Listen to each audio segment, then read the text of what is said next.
the truth about retargeting. The reality is, it's on Facebook. So many people preaching on want to get retargeting going, and they're trying to get that because the ROAS goes up, and then people start investing more and more in there, and then they have trouble scaling their business, and Facebook gets really unstable. And there's a whole big reason why this is actually a luxury problem that's probably really bad for you to chase into, and I'm going to explain all of it and why you really need to understand what you were doing when you're getting retargeting, how it's actually really hurting your growth, and why maybe it's a really bad idea. The truth about retargeting. Okay. First off, I want to say thank you for being here and watching these videos. And if you love all this, please comment below with what your questions are. Feel free to subscribe, as well as go to facebookdisruptor.com so you can get the ebooks, you can sign up for the Patreon, you can take courses, whatever you want if you want more access.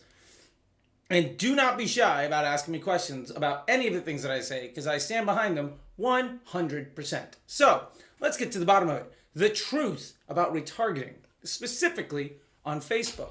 Now, one of the big things that I want to tell you is it's not that retargeting is necessarily a bad idea.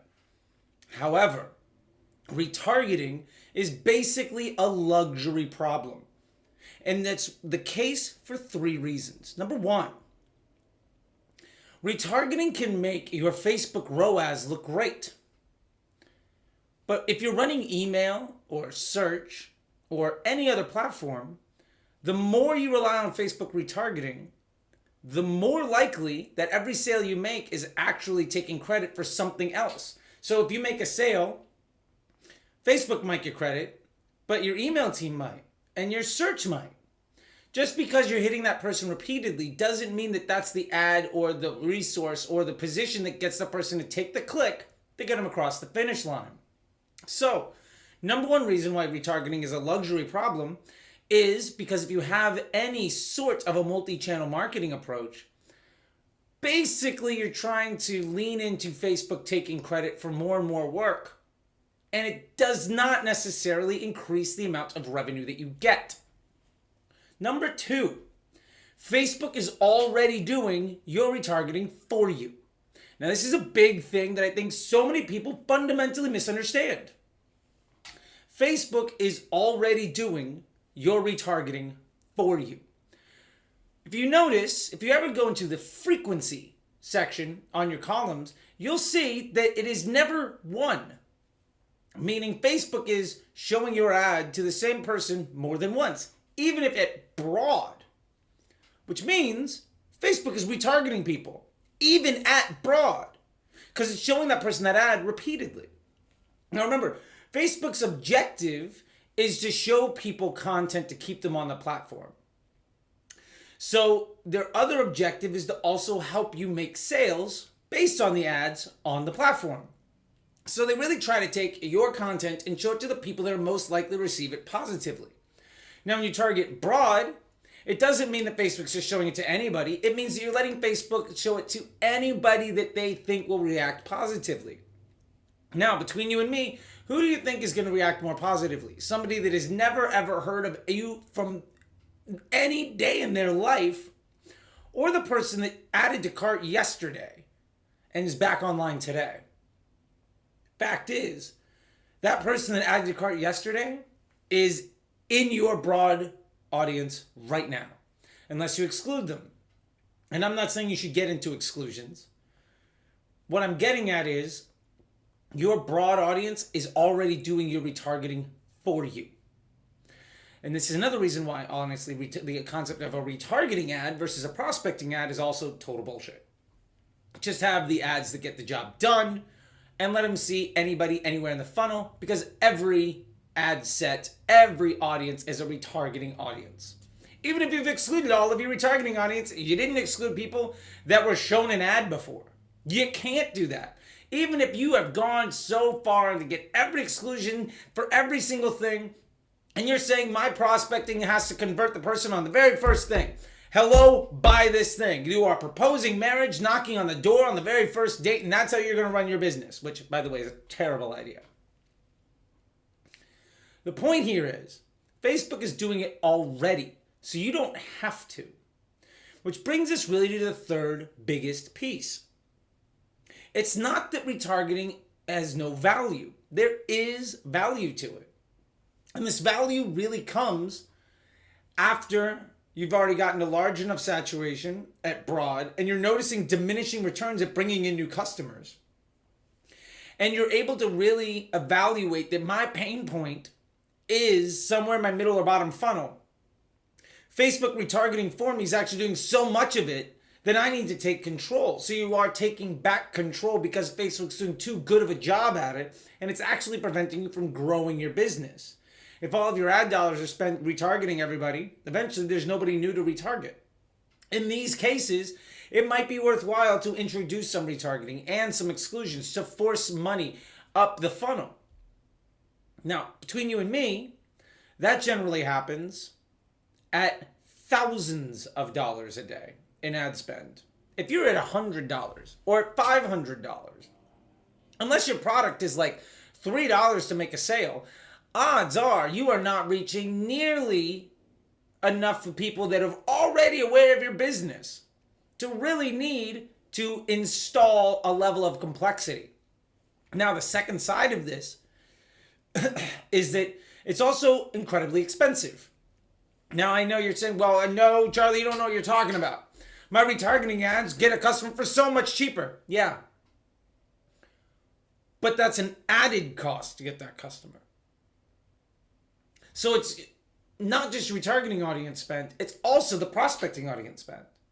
So it's not, hey, well, I spent $50 to get a no on prospecting, but I got them for $3 on retargeting, so I have my customer acquisition cost is only $3. No, it's bigger than that.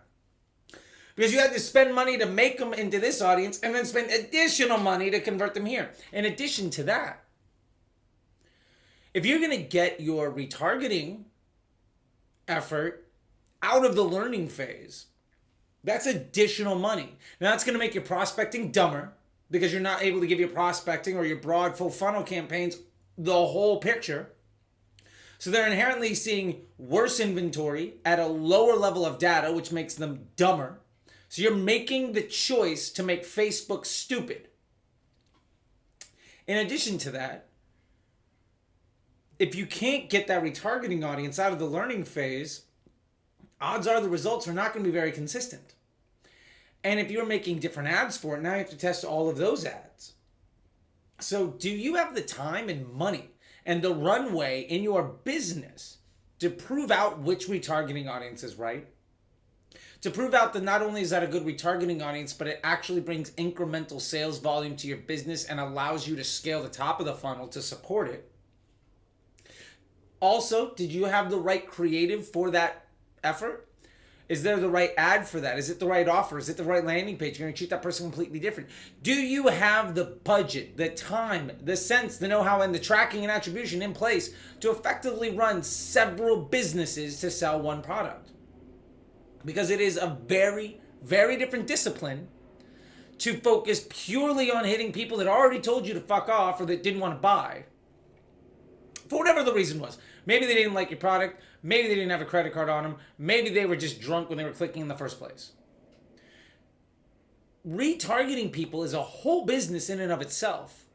Do you have the budget, time, money, attribution, manpower, and whatever else needed to not only keep your normal business as usual, but steal resources from it while making it worse to run a second business that hopefully is able to, for lack of a better word, act as a vampire on the first one, because collectively that's going to make all that you're doing in business better.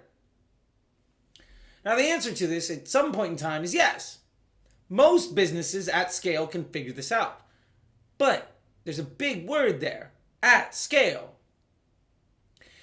If you can't make prospecting work for your brand, maybe going to purely retargeting is what you need because Facebook isn't where you're going to find new customers. Maybe your SEO, maybe your influencer, your affiliate, everything else is bringing you enough new traffic that you can just spend money on retargeting, and it might be a really good idea. That tends to be about 5 or 10% of overall advertisers. My point is, for the vast majority of you out there, unless you are spending thousands of dollars a day, I highly recommend that you do not make a specific effort to spend more money to make work far more difficult, to make Facebook dumber, to increase your workload and your uncertainty, just so that you can make the Facebook ROAS look better. Because your Facebook ROAS doesn't mean shit. What's really important is your overall store revenue and your overall marketing spend. And making your Facebook ROAS look better while not actually improving all those other metrics doesn't do anything but boost your ego. And if you're the media buyer, it's also going to help you lose your job. Because if your customer isn't growing, you're not going to work there anymore. Anyway, I hope that's helpful. I hope you liked it. YouTube says you might like these videos, and if you like all sorts of things going on, you can hit that button right there and subscribe for more. Anyway, once again, hi, I'm Charlie. See you on the internet.